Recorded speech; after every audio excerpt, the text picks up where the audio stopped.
en la medida de lo posible, fieles a la idea de Lovecraft, a lo mejor no acaban de redondear al 100%. A mí, más que adaptaciones lineales de obras de Lovecraft, lo que me gusta ver en el cine es cómo se traducen los conceptos que Lovecraft perdió en su obra. Por ejemplo, el concepto de horror cósmico, que es definitivamente la gran aportación de Lovecraft a la literatura de horror, y lo que vino a provocar un cambio en lo que se estaba escribiendo, pues, en la época en la que salió. O, bueno, la influencia, de hecho, sigue presente hasta el día de hoy. En lo personal, considero que la mejor adaptación o la mejor obra Lovecraftiana, la que mejor le rinde tributo a él y conserva la esencia de su obra, pues es En la boca del terror, de John Carpenter.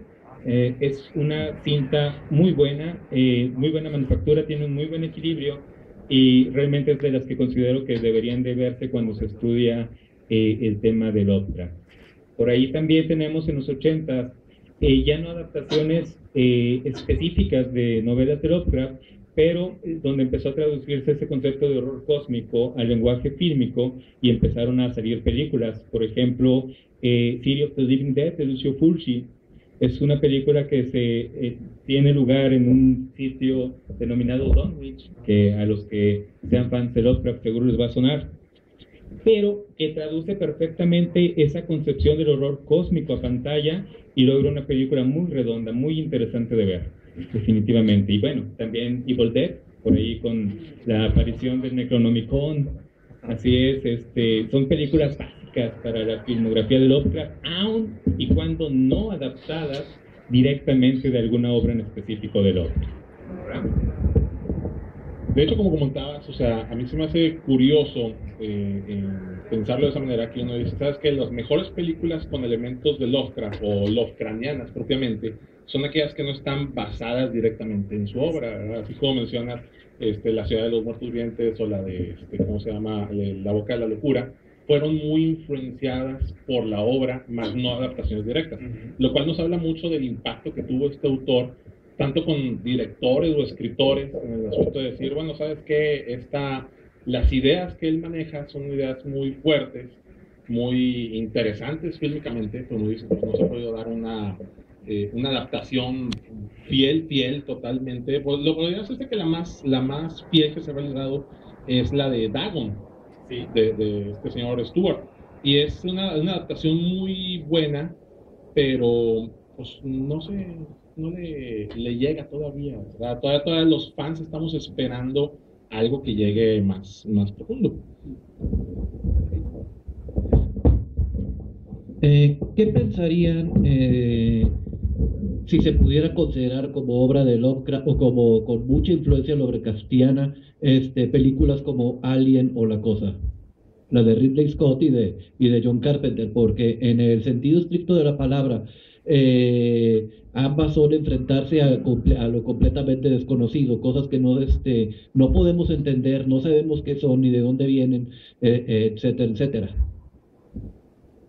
En lo que a mí me refiere, Alien es de mis favoritas. Se me hace que es una película, como dices, muy Lovecraftiana en el aspecto de que la criatura y el ciclo propio de la criatura fue algo muy indescriptible en su momento, y muy innovador, la mera verdad. Se contó con los diseños de H.R. Giger para esta criatura, y fue como mencionas, sí es Lovecraftiana. Lo que es en la cosa del otro mundo, es como estás hablando de la versión del 82 de John Carpenter, ¿verdad? Es más apegada al cuento original, que también está basado en otra novela que pues también tenía sus influencias de Lovecraft, y ahí pues es más directo, tanto a lo mejor en Alien, propiamente la palabra alien, extraterrestre, algo fuera de aquí, te da a entender qué es lo que está pasando en la película. Sin embargo, en La cosa del otro mundo es muy directo lo que se diría la forma de manejar a la criatura, decir, sabes que es una criatura extraterrestre. Sin embargo, la forma en que la criatura se está desarrollando, que es copiar a las personas, mutarlas, convertirlas en algo totalmente indescriptible, se podría considerar más Lovecraftiano.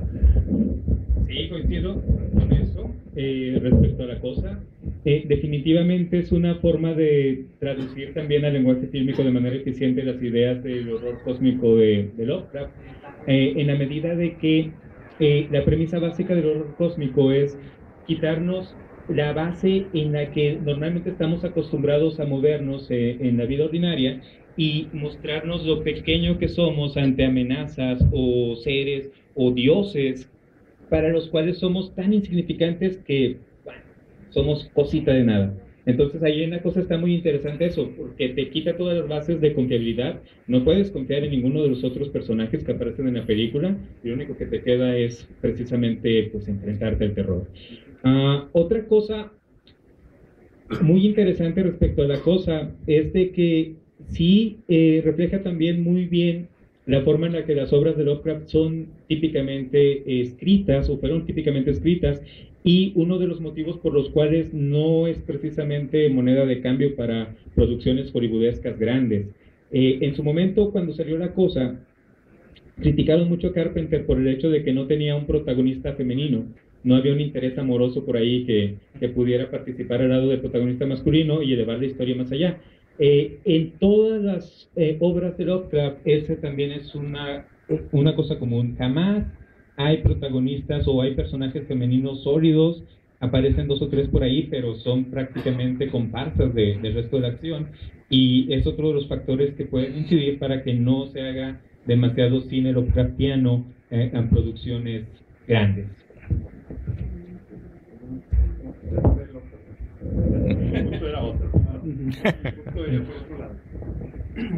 Bueno, para mí las mejores adaptaciones que he visto hasta ahora las gané por, digamos, el horror de Bruins, la de los 70, que se me hizo sólida, la llamada de Cthulhu, la del Club de Lovecraft. Sí, la H.P. Lovecraft Society.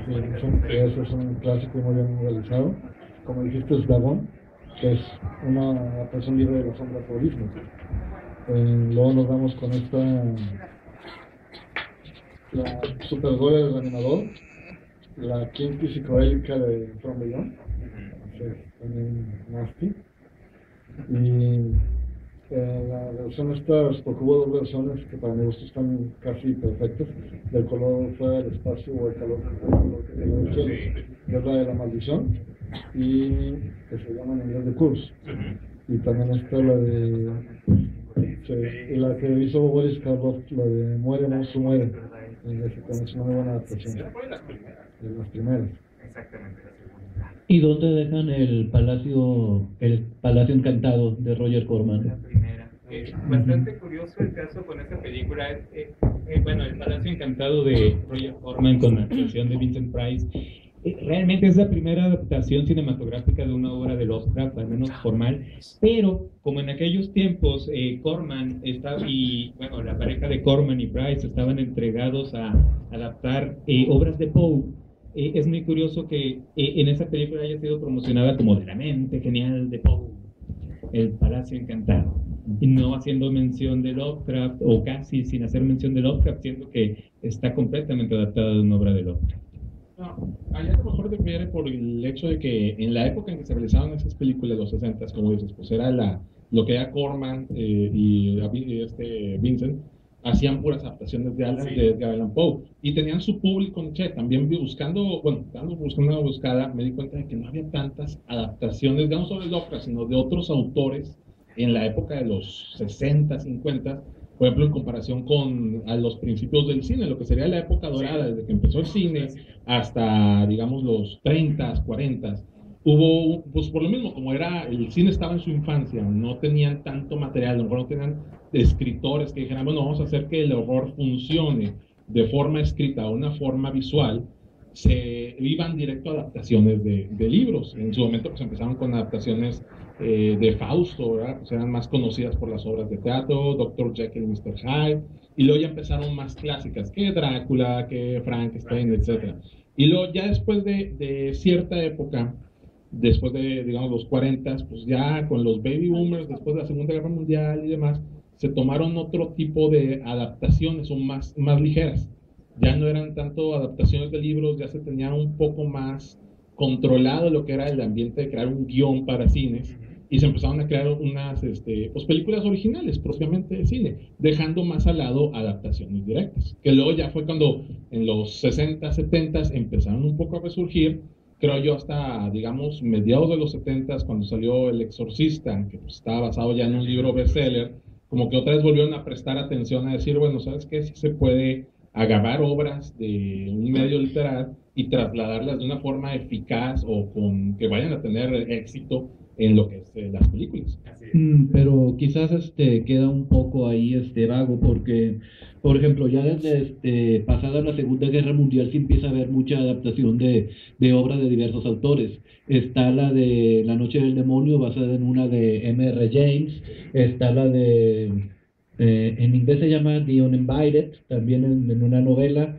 Y The Haunting of Hill House y todas esas. O sea, incluso Corman adaptó también una, no recuerdo, que era un esqueleto, creo que era The Haunting of Hill House, también basada en una novela. Ya existía todo eso antes de llegar a los 70, no era algo No, o sea, exclusivo. sí seguía existiendo, o sea, por así decirlo, no se dejó de hacer, más sin embargo, se dio pie a más adaptaciones nuevas, por así decirlo. Si checa uno películas, digamos, entre los 30, los 20, te das cuenta que salían una cantidad por el mismo que estaban en el cine, unas 20 películas por año. De esas 20 películas por año, entre unas 8 o 7 eran adaptaciones de diferentes obras literarias. Llegando a los 50, los 60, el cine explota, y creo yo explotan también muchas películas pues muy basadas en el miedo de esa época, lo que era, por ejemplo, de insectos gigantes, ¿verdad? Oye, pues sabes que era un reflejo de el miedo a las bombas atómicas, ¿verdad? A las mutaciones que iba a haber. De películas de invasiones extraterrestres, de nuevo, un reflejo de, oye, los soviéticos van a invadirnos, entonces lo plasmaban de estas formas. Y entonces terminan saliendo, por ejemplo, más películas en los años 50 en un año que, por ejemplo, todas las películas de horror que salieron en toda una década de los 30. Entonces sí seguían saliendo las adaptaciones, más sin embargo bajaban de número. A fin de cuentas se puede discutir que de todos modos esas adaptaciones fueron las que más causaron un impacto en el público, porque pues sí, podía haber muchas películas de hormigas gigantes y mantis gigantes y etcétera, pero pues, si tenías te estabas basando en un libro con una buena idea, una idea de horror y que se podía traducir bien al lenguaje fílmico, entonces iba a tener más pegue, por así decirlo. La raíz de todo esto del miedo, las adaptaciones que se han dado, viene dentro de nosotros, es la memoria racial.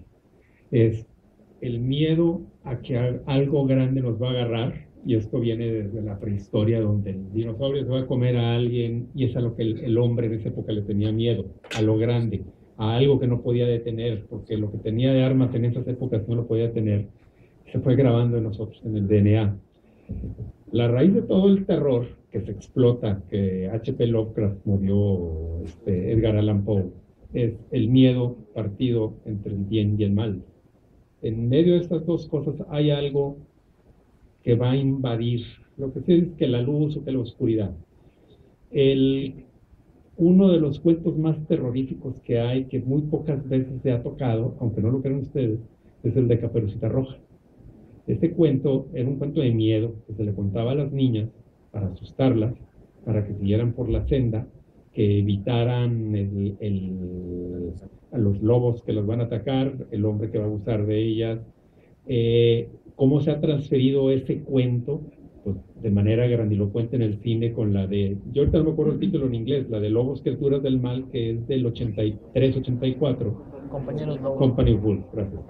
Y cuál más usual, disque adaptación que hicieron ahora con la de la chica de la capa roja. Es lobotes que se van a comer a la niña, ya ahí es otra cosa. Pero el estilo del miedo ha ido pasando, como estabas diciendo, si eran los soviéticos, Frankenstein de Mary Shelley era un pavor a la revolución industrial que se les estaba viniendo encima. Consideraban que era, por los dos lados, una violación a todo lo estipulado, de que el hombre, ¿cómo va a quedar? El hombre va a quedar como ¿qué? Como criaturas de unas máquinas, ¿cómo va a quedar? Que escribió Mary Shelley precisamente eso, el temor que se venía en esos momentos de que el hombre iba a ser desplazado. Por ejemplo, el Dr. Jekyll y el Sr. Hyde es una metáfora del alcoholismo. Drácula es una metáfora de las enfermedades venéreas. Es lo que está permeando en ese momento, lo de onda. Lo que ahorita que hay de onda en el cine de terror, vampiros. Vamos a hacer películas de vampiros de todas formas. Guapos, ya no son sangrientos, en la tele las ponen de una manera. ¿Vale? Pero todo radica en eso. Por ejemplo, lo que estaban diciendo es muy cierto, lo de las adaptaciones que estaban haciendo Edgar Allan Poe, que lo estaba haciendo Vincent Price, que llega un momento donde dice, pues, ni siquiera es nada más está adaptada, pero ya lejanamente adaptada, de nombre del cuervo. El cuervo no tiene nada que ver con el cuervo hasta el final. La del el gato negro, todas esas historias son unas adaptaciones nada más de nombre. Pero inclusive en ese momento en Hollywood dicen, no, pues ya se nos acabó la vena del terror. Luego pues, coincide con lo que dijiste tú, de que el terror a los soviéticos es lo nuevo. Pero viene también de lo que les digo de un principio, que es un temor a algo grande que nos va a agarrar. Las de H.P. Lovecraft, digo, por ejemplo, a mí la que me fascinó fue la ridícula, pero muy buena adaptación de Reanimator, que es excelente. Herbert West para mí es un icono del cine. Pero, pues, por ejemplo, fue nuevamente, exactamente, por ejemplo, fue tratar de darle el giro al terror, a lo sangriento, a ver qué podemos meter. Y ven en ese popurrí a Stephen King, a Clive Barker, ¿quién más fue del grupo? Que todos como locos empezaron a tratar. Stephen King es prueba de eso.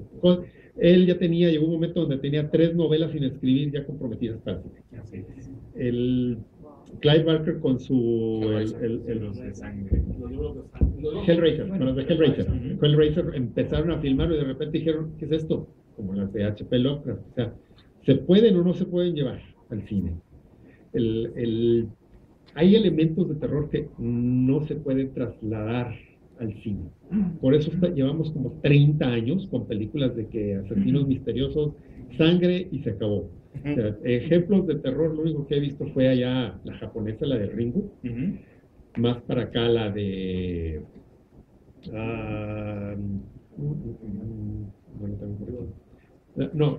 sí, pero me refiero del lado americano.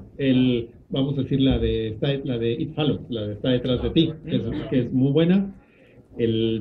Pero no hay ya el estilo de inyectar terror psicológico sobre la gente, regresando otra vez nuevamente. Lo quieren por lo fácil.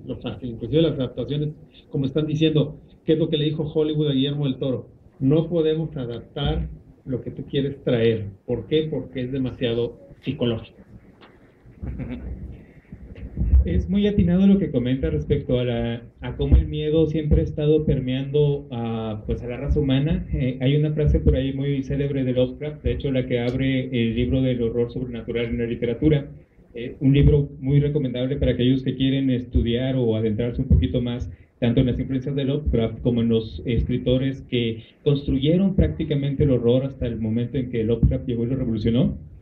Y es de que la frase esta: la emoción más intensa y más antigua de la humanidad es el miedo, y no hay miedo más intenso que el miedo a lo desconocido. Entonces, hemos podido ver cómo, conforme va avanzando la humanidad, cómo vamos evolucionando, cómo vamos dejando de ser, o nuestro mismo pensamiento va evolucionando. Los autores, tanto literarios como cinematográficos, tienen que ir buscando nuevos trucos para poder engancharnos. Y si es cierto, tenemos una especie de ciclo, de enciclamiento desde hace un buen periodo de tiempo en el que no salen cosas nuevas o que propongan algo diferente a lo que ya hemos vivido, sino que simplemente retoman ideas y las reciclan. Y bueno, es parte del proceso de desarrollo de cualquier elemento vivo, si podemos considerar al horror como un elemento vivo. Siempre pasa eso, siempre hay algo que lo origina.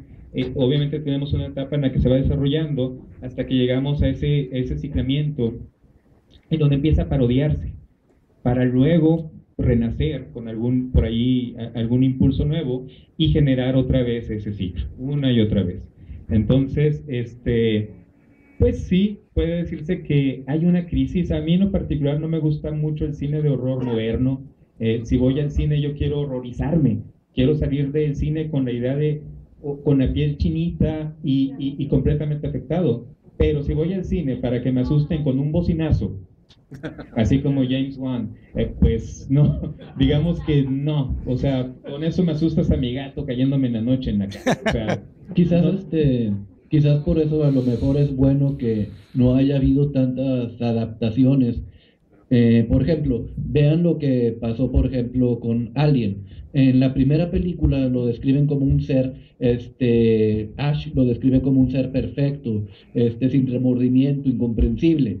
¿Y qué fue lo que pasó en la segunda película? Los volvieron unas super cucarachotas. Entonces quizás sea, a final de cuentas, sea mejor que no haya que no haya adaptaciones, porque si no, no veríamos así, no sé, a Cthulhu, lo veríamos simplemente convertido en algo parecido al almirante Akbar de Star Wars. lo que pasa es de que sí, son medios de comunicación muy distintos, la literatura y el cine. Y en la literatura, o cuando tú compras un libro de horror, normalmente tú estás retando al escritor a que te asuste, y ya vas predeterminado, y en base a tus propias experiencias, tú puedes construir, o si el mensaje que te están enviando es bueno, tú puedes construir cosas que ningún cinematografista va a poder construir. Depende de la fuerza de imaginación que tenga cada uno de nosotros. En el cine la visión normalmente tiende a ser limitada. Bueno, obviamente se tiene que constreñir definitivamente a la visión del director, y hay directores que definitivamente pues no, o hay obras que definitivamente no se prestan para ser adaptadas a ese lenguaje. Coincido, la mayoría de Lovecraft tendría que ser fuertemente adaptada, metida con diversos elementos para que pudiera ser atractiva y tal vez trascender un poquito más de lo que tenemos ahí. Y de hecho no ha habido adaptación tampoco de ninguno de su círculo, ni el más interno ni el más externo. Por ejemplo, las adaptaciones que ha habido por ejemplo, sí ha habido, por ejemplo, de Conan, de Robert de Howard, pero por ejemplo de Barb McMurtry no ha habido, y por ejemplo, este otro hombre, Clark Ashton Smith, está completamente olvidado para las adaptaciones. Y luego siguiendo un poco más en cosas más modernas, por ejemplo, Brian Lumley o los primeros de Ramsey Campbell. Creo que ha habido más adaptaciones incluso ¿cómo le podríamos decir? De las mutilaciones que hizo August Derleth, sobre los fragmentos que dejó Lovecraft, que adaptaciones así de otros de ellos. Ahí te corrijo. Robert Howard sí ha habido dos adaptaciones de Pichones del Infierno. Pichones del Infierno ha sido adaptada 2 veces para la televisión. Sí, Una fue para la serie de thriller que presentaba Boris Karloff. no estaba pensando tanto, por ejemplo, en Pichones del Infierno o eso, estaba pensando más bien en otras series como por ejemplo La Piedra Negra o por ejemplo El Fuego de Azurbanipal y cosas así, que mezclaban más la fantasía y el terror. Aunque pues alguien conoce alguna adaptación de Clark Ashton Smith. Sí ha habido para radio por ahí, una que otra. Creo que El Retorno del Hechicero, pero incluso aunque su prosa es más barroca que la de Lovecraft, o sea, creo que es inadaptable.